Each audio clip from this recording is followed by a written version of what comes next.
आज की क्लास में हम बात करेंगे मोल अवधारणा पर, मोल कंसेप्ट पर। तो जो मोल होता है किसी पदार्थ की वह मात्रा है जिसमें उस पदार्थ के 6.022 इंटू 10⁻23 कण आते हैं। कण यानी अणु या परमाणु। तो किसी पदार्थ की वह मात्रा जिसमें उस पदार्थ के 6.022 इंटू 10⁻23 अणु या परमाणु आते हैं उसे एक मोल कहते हैं।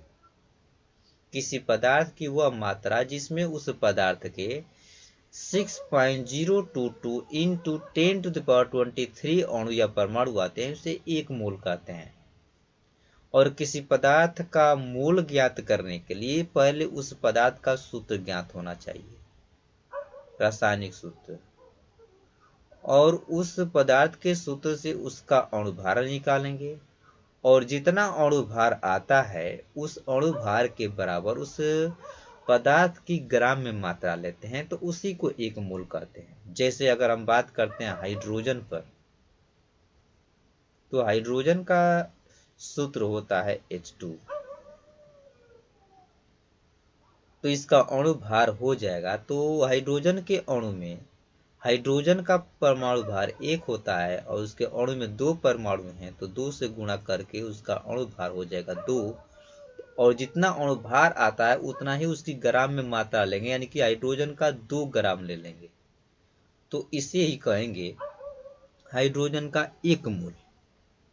और किसी भी पदार्थ के एक मोल में कणों की जो संख्या होती है 6.022 इंटू 10⁻23 अणु या परमाणु, इतने कण होते हैं।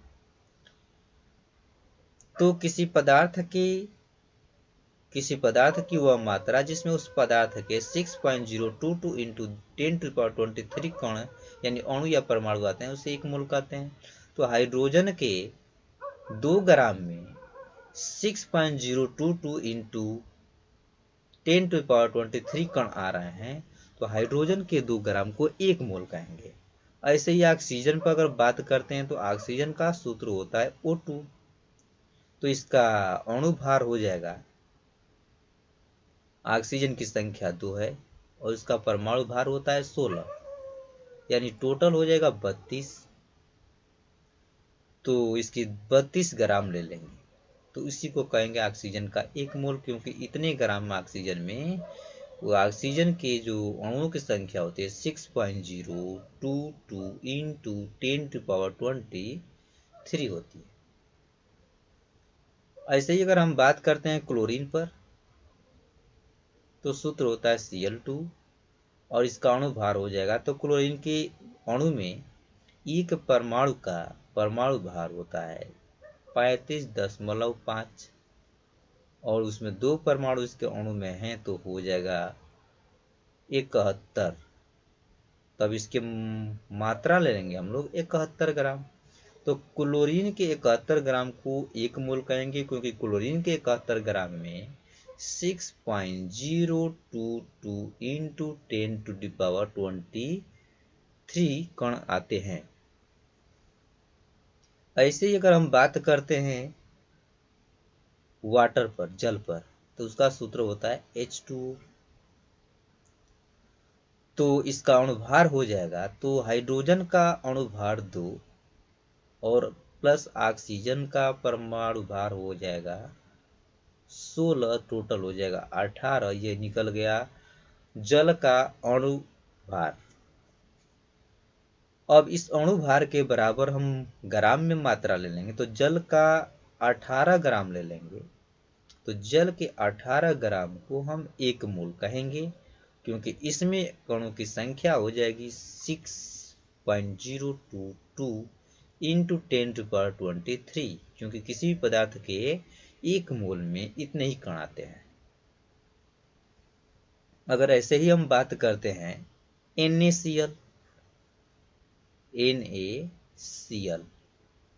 साधारण नमक, तो इसका अणुसूत्र NaCl होता है, तो इसका अणुभार हो जाएगा 23 सोडियम का और क्लोरीन का होगा 35.5, टोटल हो जाएगा 58.5।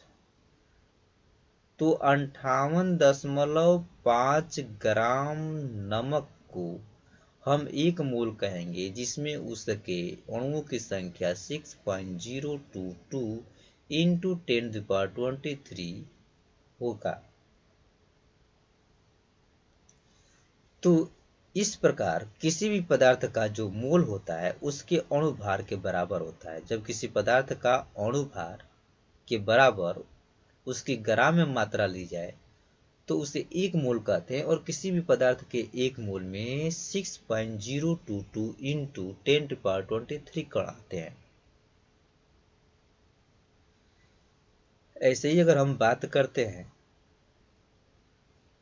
शुगर यानी चीनी पर, तो सूत्र होता है C12H22 और O6 यानी 6,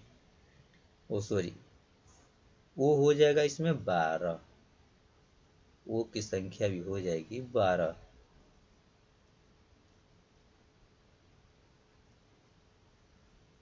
अब इसका हम अणुभार निकालते हैं, तो कार्बन की संख्या 12 है, इसका परमाणु भार हो जाएगा 12, प्लस हाइड्रोजन की संख्या 22 है, इसका परमाणु भार होता है 1, प्लस ऑक्सीजन की संख्या 12 है, इसका परमाणु भार होता है 16। टोटल इसको हम जोड़ते हैं, योग करते हैं, तो 342 है। तो अब इस चीनी का 342 ग्राम जब हम लेंगे तो चीनी का एक मोल कहलाएगा, क्योंकि चीनी के इतने ग्राम में कणों की संख्या 6.022 इंटू 10⁻23 होता है। इतने जो है चीनी के मॉलिक्यूलों की संख्या होगी। अगर हम बात करते हैं आधा मोल चीनी, अगर हम किसी दुकान पर जाकर कहते हैं कि हमको आधा मोल चीनी चाहिए, तो दुकानदार हमें कितना चीनी देगा? तो आधा मोल चीनी का मतलब कि चीनी का अणुभार होगा 342, और 342 अणुभार के बराबर उसकी ग्राम में मात्रा है, उसकी एक मोल होगा। तो आधा मोल का मतलब कि इसमें 1/2, इसका 1/2 यानी 171 ग्राम, 171 ग्राम चीनी को हम एक मोल, आधा मोल कहेंगे, आधा मोल चीनी। ऐसे ही अगर हम बात करते हैं कि अगर किसी कंटेनर में या किसी गिलास में या किसी कंटेनर में वाटर रखा हुआ है, जल, और इस जल की मात्रा है 180 ग्राम, और पूछा जाए कि इस कंटेनर में कुल कितने मोल वाटर रखा गया है, तो हम लोग जानते हैं कि जो H2O है, इस H2O का जो अणुभार होता है 18 होता है, और उसके अणुभार के बराबर उसकी ग्राम में मात्रा यानी 18 ग्राम ले ले तो उसका एक मोल हुआ। और टोटल इसमें जो जल है उसका जो भार है 180 ग्राम है, तो अगर उसके एक मोल से भाग इसमें किया जाए तो आएगा 10 मोल, 10 मोल। यानी कि इसमें जो है 180 ग्राम जो है पानी में मोलों की संख्या 10 है। तो इस तरह से हम किसी भी पदार्थ के मोल की गणना कर सकते हैं। तो किसी भी पदार्थ का एक मोल पदार्थ की वह मात्रा होती है जिसमें 6.022 इंटू 10⁻23 कण आते हैं। तो मोल का जो परिभाषा दिया जाता है वो कार्बन 12 के समस्थानिक के आधार पर भी दे सकते हैं। जैसे अगर हम बात करते हैं